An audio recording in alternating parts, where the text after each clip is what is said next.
Olá, eu sou a professora Priscila Gomes e nós estamos aqui no Encontro com o Professor do Centro Universitário UNA. Isso mesmo, estou coordenadora de cursos e hoje tenho aqui a missão de receber aquela professora que é uma das nossas referências e que foi a minha querida professora. Já já eu já te conto de que ela foi minha professora, que é a Magda Santiago. Maria Magda Santiago, mais conhecida como Magda, não é isso? Tudo bem, Magda? Tudo bem, Priscila, e você? Comigo eu tô ótima, com as possibilidades aqui de conhecer um pouco mais essa professora, essa pessoa que eu carinhosamente, gente, preciso confessar que eu chamo de Magdíssima, tá? Mas Magdíssima é só pra mim. Então você que tá nos vendo agora, aproveita, comenta aqui se já estudou, já foi aluno, aluna da Magda, né? Aproveita aí e manda sua mensagem aqui pra Magda também. Magda, então, a pergunta que não quer calar e eu já vou fazer de forma bem direta. Quem é a Magda? Nossa, que pergunta ampla e profunda. Ampla e profunda, e fique à Ah, vontade para nos contar todas as fofocas. eu pensei em responder em poucas palavras, mas só comentar antes que, como eu estou aqui na UNA, vai fazer 20 anos no ano que vem, então provavelmente tem muito aluno meu me assistindo. Verdade, Algum levantar a mão e falar, já fui. verdade. Tem muita gente, hein, Magda? São muitos, né, Pri? A gente quer saber, na verdade, como que essa história aí como professora começou, mas antes de saber da Magda professora, a gente quer entender quem é a pessoa por trás da professora Magda. Bom, a gente vai mudando, né, ao longo da vida. Então, eu, por exemplo, já me dediquei assim, muito a estudos em geral, também muito a literatura, fazer muita leitura, ainda leio, né, obviamente. Mas aí as coisas vão mudando, né, e uma vez já fiz o mestrado, o doutorado, então comecei a me dedicar também a outros conhecimentos. Eu gosto muito de assistir lives sobre religiões, sobre espiritualidade, e por outro lado também, eu, assim, para mim, sítio, natureza é tudo. Que legal, Então também chega assim, adoro. carnaval, eu vou para sítios, feriados, sabe? Claro que eu também amo praia, né? Igual todo Sim. mundo. Entre praia e cachoeira tem uma escolha? Eu acho que não, porque fica meio a meio, né? Cada um astral, te traz uma energia diferente. Do meio ambiente, Então, dos bichos? isso, eu gosto de ambos. Também gosto muito de bichos, tenho duas cachorrinhas. Gosto de animais em geral, né? Eu sou daquele tipo que não mata animal, vê uma aranha em casa, tiro, sorteio assim pra não ficar muito sujinho, né? E dá tchau Não pra tenho ela. coragem. E se eu achar um inseto morto também, no chão, às vezes acontece, né? Eu pego e coloco no vasinho também, pra Ai, dar, pra gente, que dar o fofa. acolhimento. Esse pode, então. Gente, é complexo, né? Porque tem muita gente que tem medo, vulgo eu, medo de alguns insetos, alguns répteis, socorro. Mas são duas cachorras, tem Só os pra, assim, nomes. barata não dá pra aguentar, né, Priscila? Então, esse realmente acaba, né, É matando a pobre. verdade. Duas cachorrinhas que eu tenho, né? E aí eu estudo hoje, por exemplo, alimentação natural para cães. Coincidentemente, nós temos o curso de veterinária do nosso lado ali, né? Verdade. Entre os cursos, ao lado dos cursos de comunicação e artes. E aí eu aproveito, inclusive, para trocar uma ideia com os professores, Uhum. né? Explicando que eu fiz esse curso e estou bem atualizada quanto a isso. Ah, que legal. Então, as cachorrinhas são parte do seu dia a dia ali em casa. São, né? Os cuidados, tem que passear, mas dão um retorno maravilhoso. Ah, que Nem legal. sempre eu tive animais. Eu acho que com o tempo, você, por exemplo, não tem um agora, não é? Não, não tenho. Mas pode vir a ter e descobrir né, esse lado aí afetivo, que é o Aconteceu isso na melhor casa. deles. Aconteceu isso na casa dos meus pais. Eles falavam: não, não teremos animal em casa. Hoje, aquele doguinho samba na cabeça de todas as pessoas Não é? da casa dos meus pais. Né? Então, Aham. eu pude ver isso Todo acontecer assim, na mimado. prática. Mimado, mimado. Agora, me conta uma coisa. Ah, A sua trajetória, assim, como profissional e veio o estudo, veio graduação, veio pós, vieram trabalhos fora da sala de aula. Conta um pouco dessa história da Magda profissional. Uhum. Vou resumir a história aí, que eu acho também que não é tão detalhada. Eu, depois que formei em jornalismo, me graduei, durante o curso mesmo eu me interessei em ser fotojornalista. Fiquei apaixonada com fotografia, sendo que eu não era nem fotógrafa amadora antes. Aí comecei a me dedicar totalmente a fazer cada vez mais cursos de fotografia, técnica fotográfica, estúdio, história da fotografia, linguagem. Então, tudo acerca de fotografia me interessava. Era uma época que tinha festivais de inverno, gratuitos. Também estive em São Paulo 3 meses, numa escola totalmente gratuita, hospedar os alunos. Que legal! Centro Cultural Oswald de Andrade. Vale a pena, um curso de fotografia de 3 meses, e aí eu tive os professores famosos do Brasil, os fotógrafos, né? Mais famosos. Pra você ter uma ideia, meu orientador foi Bob Wolfenson. Nossa, que legal! Fotógrafo da Playboy. Mas, obrigada, Bob, mas assim, não foi intensa a orientação, muito ocupado, né? Famoso demais, mas foi maravilhoso.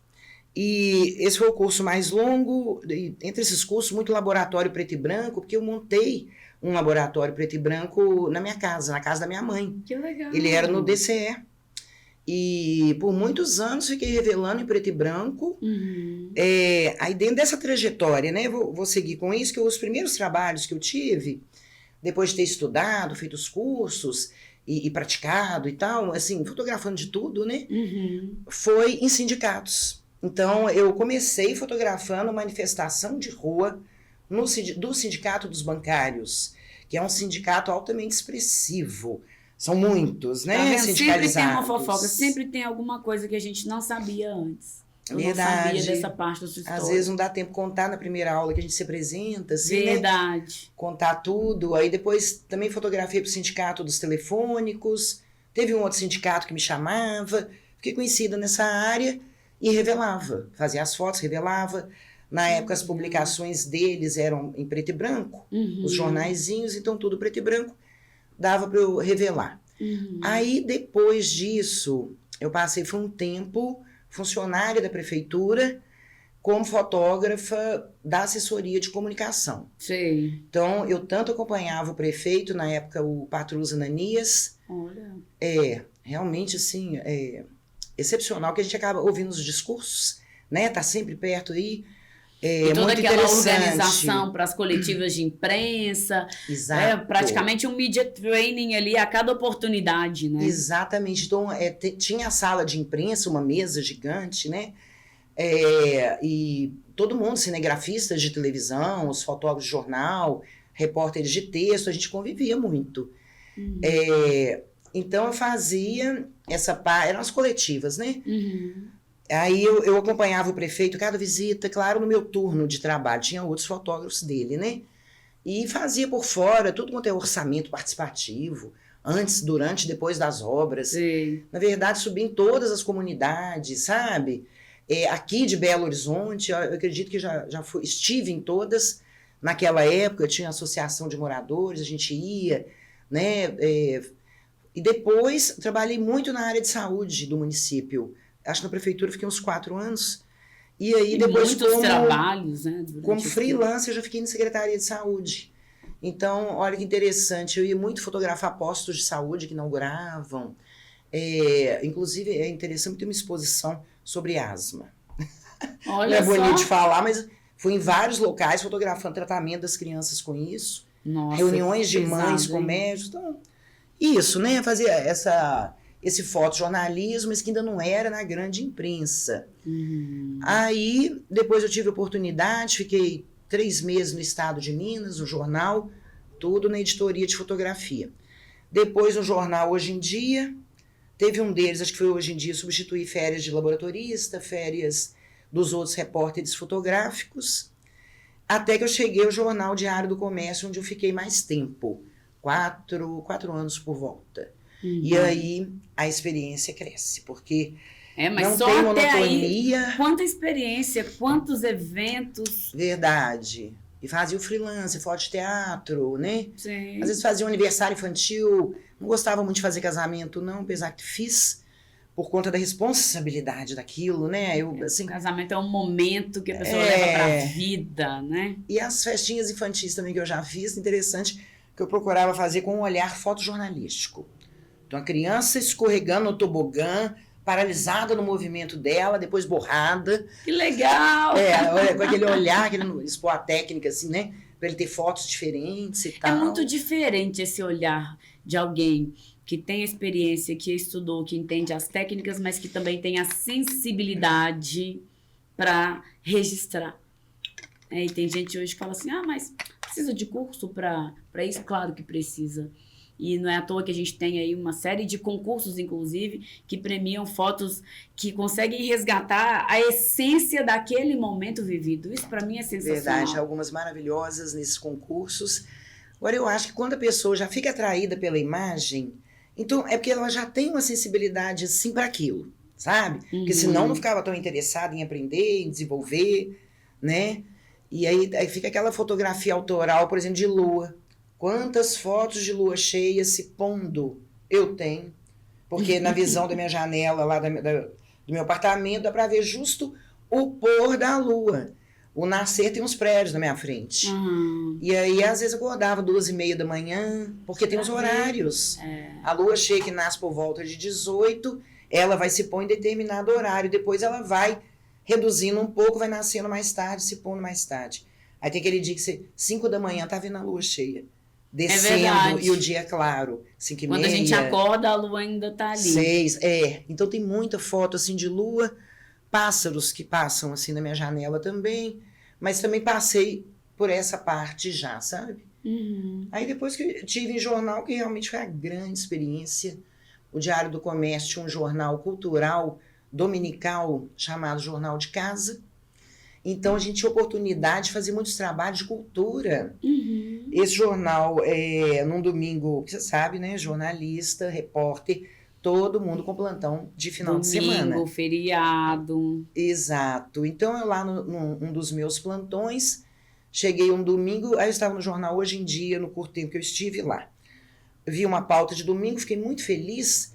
O Grupo Galpão, na Praça do Papa, e era a primeira versão da peça Romeu e Julieta. Devo dizer, né, sem querer esconder minha experiência etária, mas isso era 1992. Então, eu fiz as fotos, saiu na capa do Hoje em Dia, fui procurada pelo Galpão, que me comprou 4 fotos, porque só 4 o editor tinha me dado. Você sabe que os negativos ainda era na loja, ficam no jornal, né?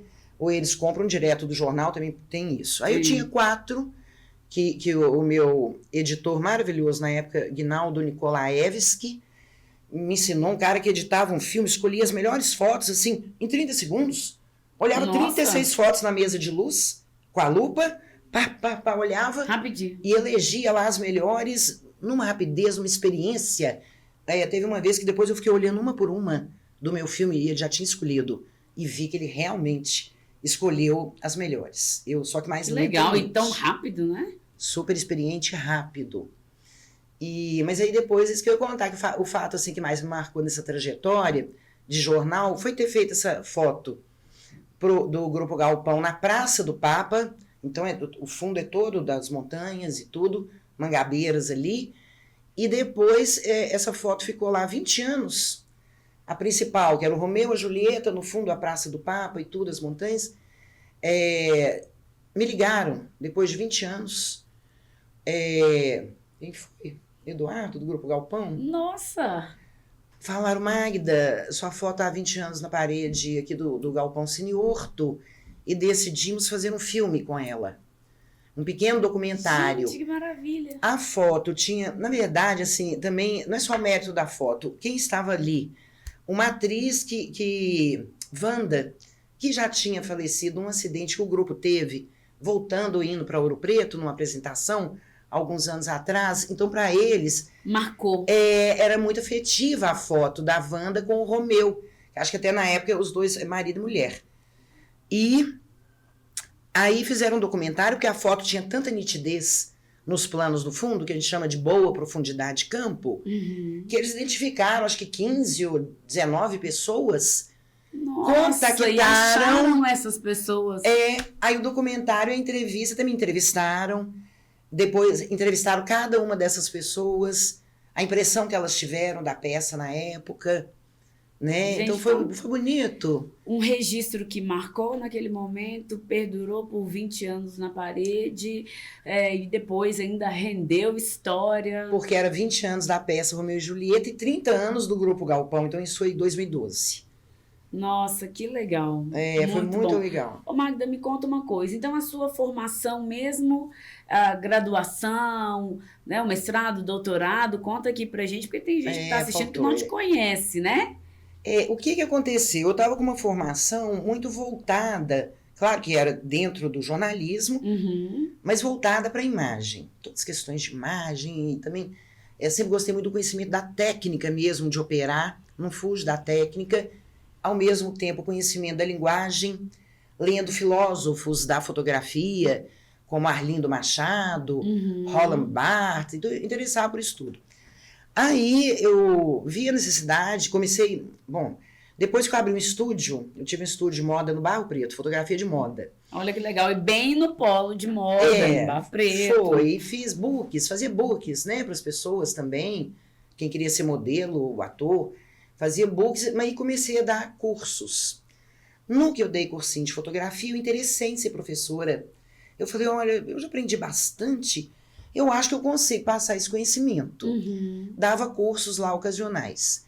Depois fiquei uns bons anos dando curso no SESI Minas, Centro Cultural Nancy Araújo, curso de fotografia. Sei. Cheguei a transferir o meu laboratório preto e branco para o SESI. Eles tinham lá uma salinha, eu montava o laboratório, ensinava também revelação. E aí depois consegui uma vaga numa faculdade no interior. Pode falar os nomes das faculdades? Pode, claro. PUC Arcos, na cidade de Arcos. E aí eu lembro que eu ia numa terça-feira e voltava numa quinta, deixa eu ver se era esse. Pernoitava lá e dava as aulas de fotografia. Pegava estrada, ficava lá, porque tinha aula no dia seguinte. Porque era um pouco voltava. distante, né? Não lembro se eram 5 horas de viagem. E achei ótimo, foi a primeira experiência. Aí depois, tinha um período para eu ficar, para outra professora anterior voltar, aliás, quem me indicou, uma fotojornalista até do Jornal do Brasil me passou. Aí depois eu comecei a batalhar aqui, as faculdades daqui. Então eu cheguei à UNA, passei pelo Estácio de Sá, uma outra chamada Metropolitana, numa outra faculdade IBIS também que tinha, não sei se ainda existe, eu ensinava laboratório lá, até que eu cheguei na UNA, aquela coisa, eu gosto de falar isso, a gente ajuda uma pessoa e não é a mesma pessoa que te ajuda, é outro, que você, né? Mas nesse caso, eu tinha indicado uma professora para ficar no meu lugar, que eu esqueci de mencionar, Conselheiro Lafayette, também dei aula lá há uns 4 anos, ia e voltava, Unipac, montei o laboratório de revelação lá, no curso de jornalismo, soube que não tem mais os cursos de comunicação. Mas aí contando que eu estava viajando para lá. Isso, e aí quando chegou aqui na UNA, teve uma pessoa que te ajudou. No que eu indiquei uma fotógrafa para ficar no meu lugar na Unipac, porque eu já estava aqui de Estácio, pouco tempo também, ela tinha estado, ela veio trabalhar na UNA por um período, depois que saiu da Unipac, eu era paralelo, e ela teve que sair porque ela tinha um projeto de vida de morar nos Estados Unidos. Sim. Ela foi e falou, então eu vou te indicar na UNA, porque você me indicou na faculdade lá, de Conselheiro Lafayette. Mas, em geral, só pontuando, o que eu observo é que as pessoas que você ajuda não são as mesmas que te ajudam. Isso é interessante. Sim. Observe isso ao longo da vida. Quem me deu oportunidade de entrar no jornal, de entrar na prefeitura, pessoas assim que... Um que eu nem conhecia. Eu tinha um concurso lá, mas ele me deu um cargo para eu ir para assessoria, em vez de ser uma funcionária burocrática, entendeu? Sim. E eu consigo acreditar em algo que é assim, o bem, ele retorna pra gente. O bem que a gente faz, ele retorna de alguma forma. Não necessariamente pelas mesmas mãos. Né? Acredito exatamente nisso. E aí, eu me lembro que em 2008, estava fazendo ali meu segundo curso superior, tive a honra de ser aluna da Magdíssima. Aprendi, nossa, pensava nas provas. Eu achava que a aula de fotografia era só ficar com a câmera. Não, mas eu tinha que fazer a prova. Diafragma, obturador, meia pressão, plano americano, plano disso, plano daquilo. Nossa, mas como foi bom. Muito detalhe, como foi né? bom. E eu posso te dizer, assim, que você tornou as aulas teóricas mais leves. Que bom. Porque a gente adorava pegar a câmera e ir para a Praça da Liberdade. Essa é a verdade. Mas tinha teoria. Mas as aulas teóricas eram necessárias e a gente gostava também, porque hoje eu enxergo que você fazia de tudo naquele momento para tornar essas aulas mais leves, mais dinâmicas, mais divertidas.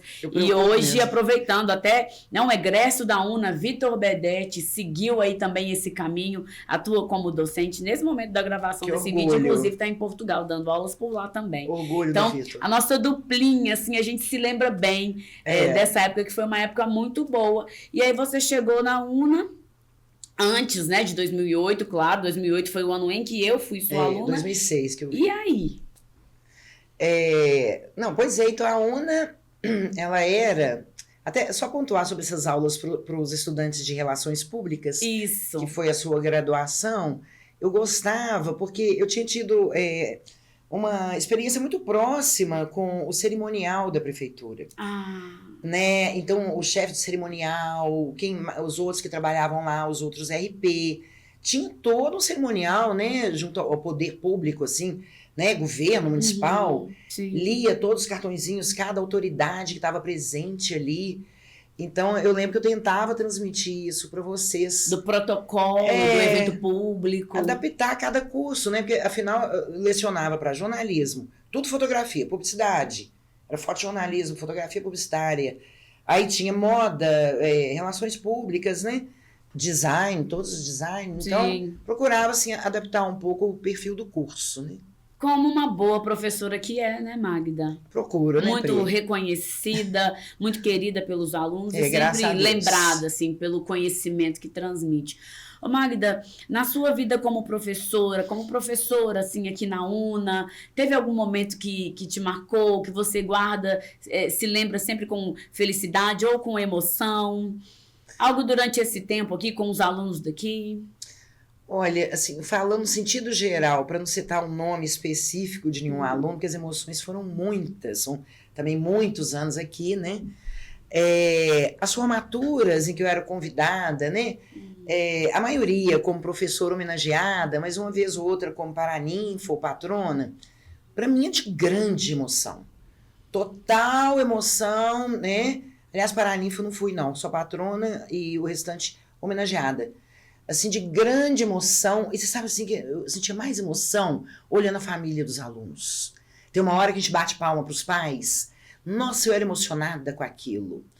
Deixa eu ver outros momentos. É uma sensação assim, de vitória para todos, né? Eu me acho muito também. Não posso nem ficar olhando muito os pais, porque, né, senão a gente acaba chorando demais em cima do palco. Verdade.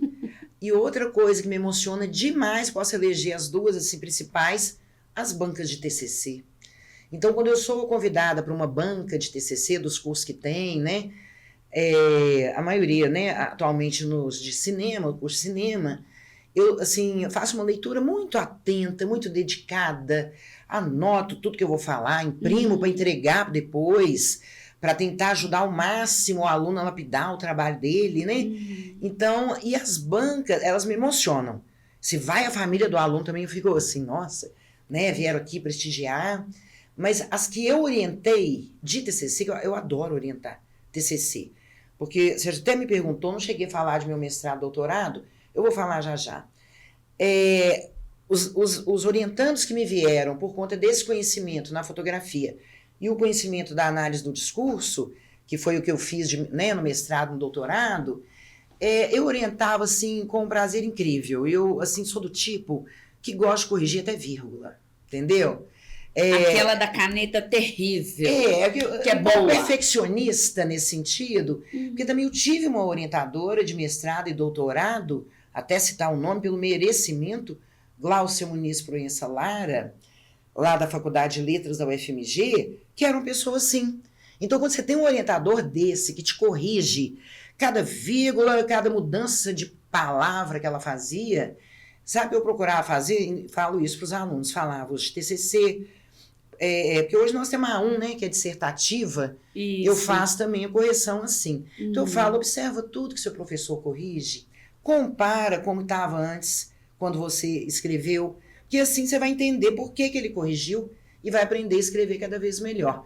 Então a Gláucia me corrigia e eu ia lá, olhava o que eu tinha mandado para ela, como que voltou, e examinava exatamente, perdia, assim, gastava tempo com isso, identificando por que ela mudou aquilo e como eu deveria escrever da próxima vez, entendeu? Entendi. E aí você falou sobre a escrita, esse olhar, a comparação. O que é que você fala hoje para quem está no mercado, para quem quer entrar no mercado, não só na área do cinema, ou da comunicação, ou da fotografia? O que é que está faltando? Quais são as habilidades que essas pessoas devem desenvolver? Olha, não é difícil eu falar não, que eu sou um professora de aconselhamento na sala de aula. Então, é claro que o aluno que estuda, que se dedica às UCs dele, né?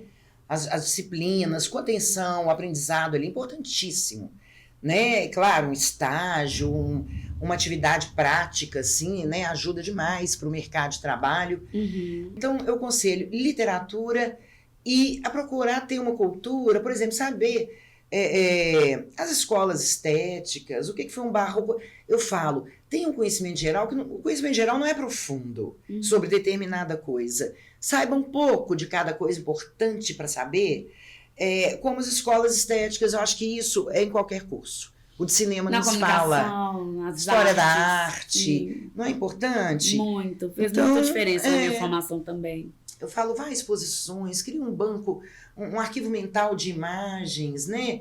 E uma coisa que eu estava indicando muito recentemente, converse com as pessoas na rua. Conversa com as pessoas dentro do ônibus, que aqui em Belo Horizonte tem isso. Quando começa perguntando do tempo, o comentário do tempo. Hoje está quente, né? Hoje está frio. Exato. Ou assim, a maioria puxava assunto comigo, a pessoa do lado, e se eu desse um pouco de atenção, me contando história de vida, até questões íntimas, talvez um comentasse com um familiar comentando como uma pessoa estranha isso acontece. Na conversa na rua, na conversa no ônibus, até na conversa com os motoristas de aplicativo, que muitos falam, não gosto, entro mudo, saio calado. Eu falei, pois eu não. Já conversei coisas, por isso eu vivo rouca também, né? Que é a aula, a conversa com o motorista. Conversando com todo mundo. Eu gosto disso. E acho que é uma experiência que você pega ali. Eu falo assim com o aluno de cinema, como é que você vai criar, né, uma narrativa nova que saia toda da sua cabeça? Esses que você conversou aí, né? O cara olhando que te vende lá a fruta, o outro da banca de revista, né? Esse motorista, eu já tive trocas incríveis. Muito bom. Eu espero que você tenha anotado aí as preciosas dicas da Magda. São mais do que dicas, né? A Magda hoje aqui, eu posso te falar com toda a plena certeza, Magda, você é um exemplo entre nosso grupo, você é um exemplo entre nós, né, para o nosso grupo de professores. É um prazer trabalhar com você, é um prazer ter à nossa disposição todo esse conhecimento, toda essa alegria, esse clima bacana que é trabalhar com você. Eu aproveito para que, em nome da instituição, né, em nome da instituição, te agradecer por todos esses anos, te agradecer como aluna, te agradecer como colega de trabalho, porque hoje você sabe, você é consultada entre nós como uma mentora, e é assim que a gente enxerga você como profissional, com toda essa experiência, e que bom que os nossos alunos podem aproveitar disso também, viu? Muito obrigada. Feliz, minha querida. Você é muito generosa. Eu tenho muito a agradecer a vocês e a UNA também. Muito obrigada, de coração. E para você, coloca aqui nos comentários quem mais a gente pode chamar para entrevistar, para você conhecer um pouco mais a história dos nossos professores. Um beijo e até a próxima.